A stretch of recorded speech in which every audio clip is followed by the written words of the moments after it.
of the causes. I've just skipped over 35 years of research, and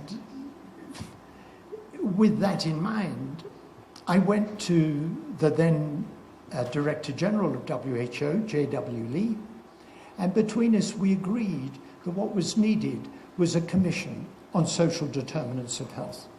We launched the commission in Santiago de Chile in 2005. President Lagos, in the middle of Chile, who subsequently became a member of the commission, the Chilean Minister of Health, the Director of ECLAC, the man with an embarrassed smile on his face is me, feeling a bit uncomfortable in this grand company, and J.W. Lee, the Director General. And he said, the goal is not an academic exercise. Now, I work in a university. I think academic exercises are good things, but never mind, I know what he meant. The goal is not an academic exercise, but we want the evidence for policy change. And that's the challenge. And it's the challenge that I've taken up and am pushing. And I'm simply delighted with what's happening now in Colombia. And the minister and I agreed last evening at dinner that he would send me examples, because I said, I want to be able to show other countries what Colombia is doing. Just as I will show you something this morning from Peru. Every time I go somewhere, I show people what was happening in the last country I went to. So I want good examples from Colombia that I can say Colombia has recognized the vital importance of social determinants of health and is acting on that understanding. So the minister and I have an agreement. I'm just saying it publicly. We reported, I've just jumped another 3.5 years in this journey. We reported the Commission on Social Determinants of Health, final report, in 2008. And we called our report, Closing the Gap in a Generation. And we chose that title advisedly. The idea, in a generation. Well, let's start with today's newborn. Actually, let's start with today's people who are going to become pregnant and mothers and newborn, and work through the life course. And in a generation, we will have transformed things. It was a statement that we have the knowledge and the means to make a major difference. I was talking with the university president this morning about bioethics, and we agreed that there's a difference between preferences and values. I have a value, not a preference, a value, which is that systematic inequalities between social groups that are avoidable by reasonable means and are not avoided are unjust. Putting them right is a matter of social justice. It may make good economic sense, but that's not the reason for putting it right. It's a matter of social justice. Now, we can have a debate. I said avoidable by reasonable means. We can have a debate about what constitutes reasonable means. But systematic inequalities between social groups that are avoidable by reasonable means and are not avoided are unjust. And putting them right is a matter of social justice. We put empowerment at the center of what we were trying to achieve. Material empowerment implies if you don't have the money to feed your children, you cannot be empowered. If you're living in absolute poverty, you are being disempowered. Psychosocial, having control over your life, and political, having voice. And we said we wanted to create the conditions for people to have control of their lives. We referred in our report to the fact that we said these avoidable health inequalities arise from a toxic combination of poor social policies and programs, unfair economic arrangements, and bad politics and governance. The World Health Organization, of course, is managed by ministers of health. at the World Health Assembly.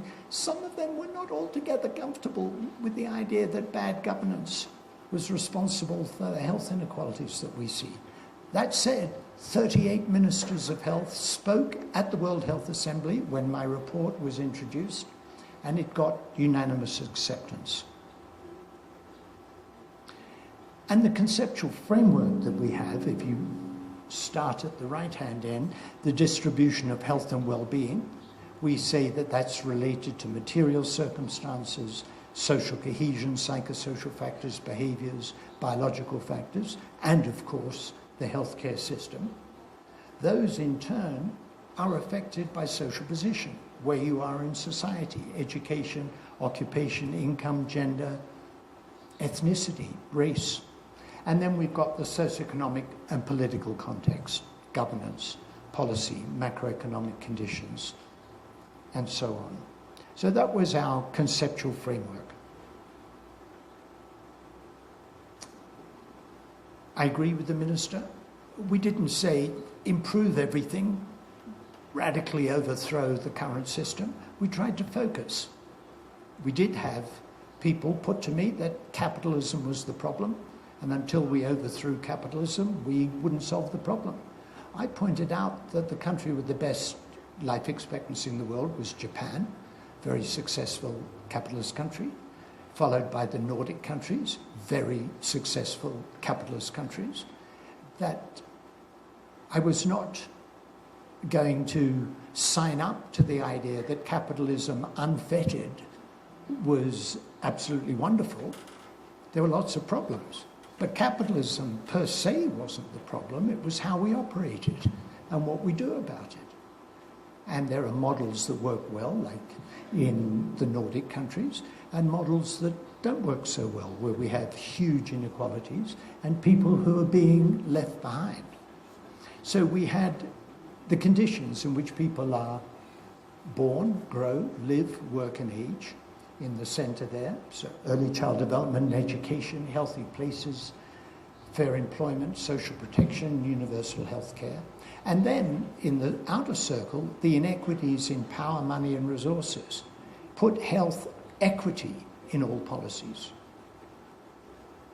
I've obviously spent too long. Oops, there we go. Put health equity in all policies. Good global governance, gender equity, political empowerment, market responsibility, and fair financing.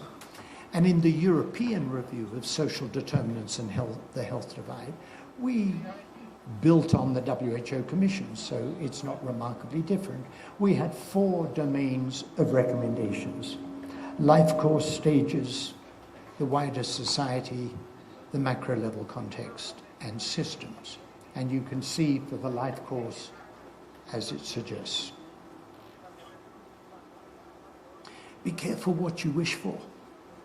One Sunday evening, I was drafting recommendations and I thought, it'd be quite a good idea if we could get all countries together to say what they're doing on social determinants of health. So I wrote down that there should be a World Conference on social determinants of health.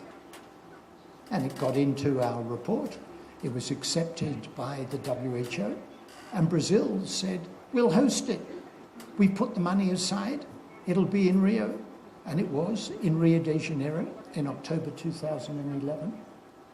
126 countries were represented. More than 60 ministers of health, branches of the United Nations, civil society organizations. I spent 3 days rubbing my eyes. I couldn't believe this. Now, it's not perfect. Not everybody understood what we were talking about, but it's a good deal better than not having it happen, to have the first World Conference on social determinants of health.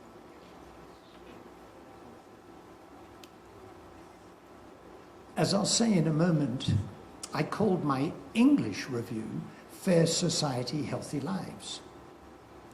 The word fairness, certainly in Britain, can get misused. Europeans tell me that they think fairness is the British playing cricket, which is not quite what I have in mind when I think about a fair society.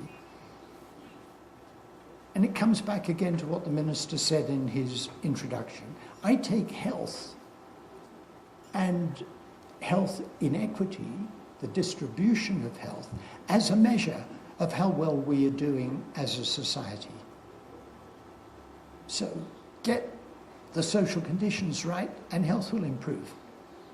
We knew that the Soviet Union was doing something terribly wrong because health was not improving.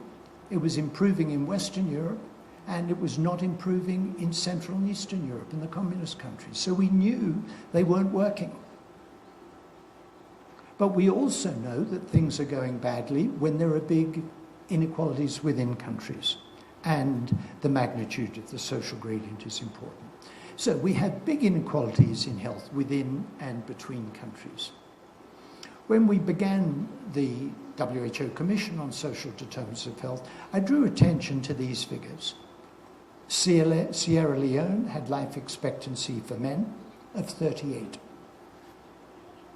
It's not an accident that Ebola struck in Sierra Leone. And the whole idea that we should somehow put health care on one side and social determinants as something else.